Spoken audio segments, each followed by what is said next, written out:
In this video, I'll go over what tariffs are and how they work.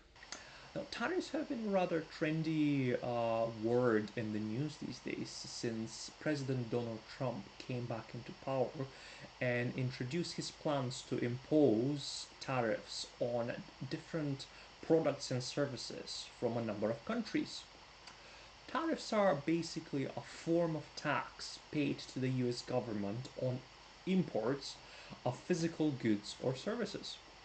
The easiest way for me to tell you and explain to you what a tariff is and how it works is by giving you a simple example. Let's say the US have imposed a 10% tariff on all steel imports from Brazil.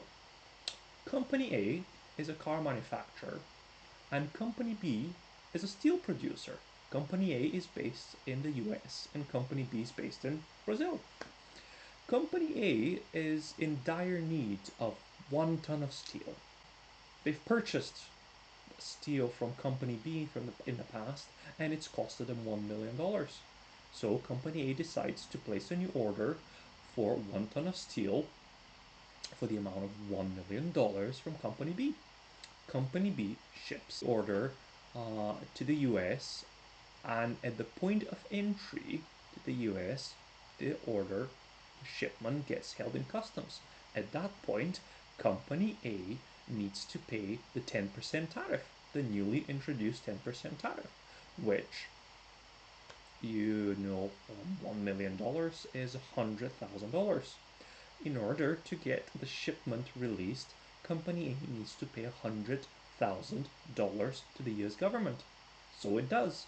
It pays $100,000 to the US government or to the customs authorities. The shipment gets released.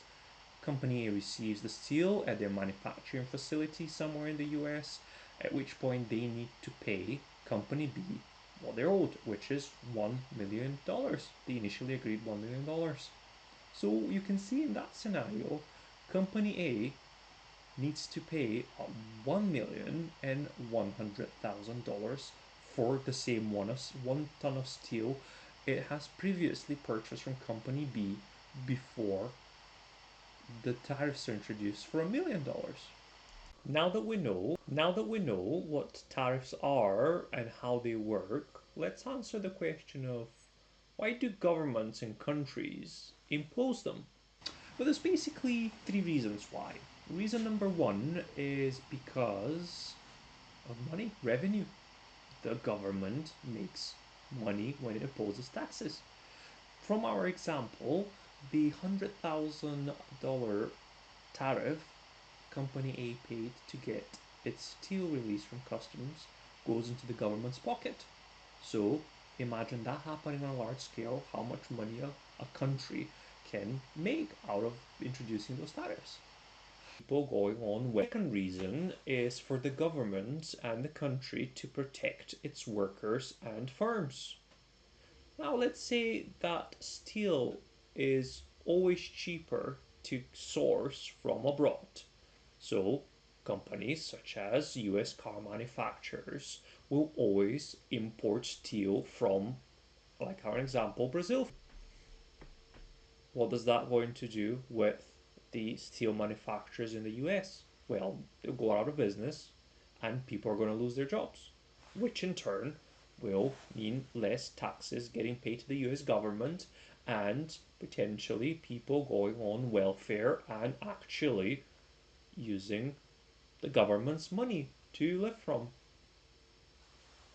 Third reason is basically for political bargaining chips.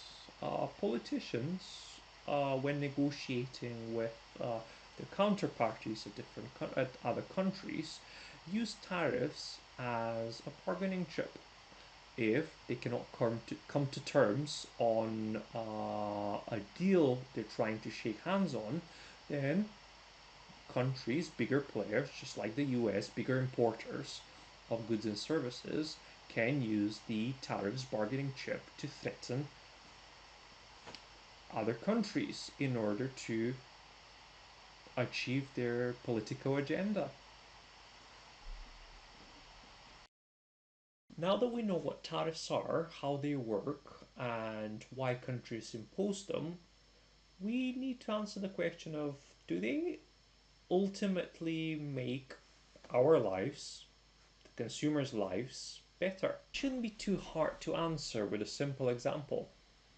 Say a company gets its cost of goods increased by 10%. Management of that company has to choose one of two options. Option one, it allows for their margins to get squeezed, takes the hit, which in turn means less profits, which again in turns mean unhappy shareholders. Or option two, they simply increase the price tag on their goods, which gets passed to you and I, the consumers. So I think that's a pretty clear answer right there. Our lives, the consumers' lives, are not going to be better, and that money is going to go somewhere and it's not going to be in our pockets. That is me for now. Thank you very much for watching, and I'll see you in the next video.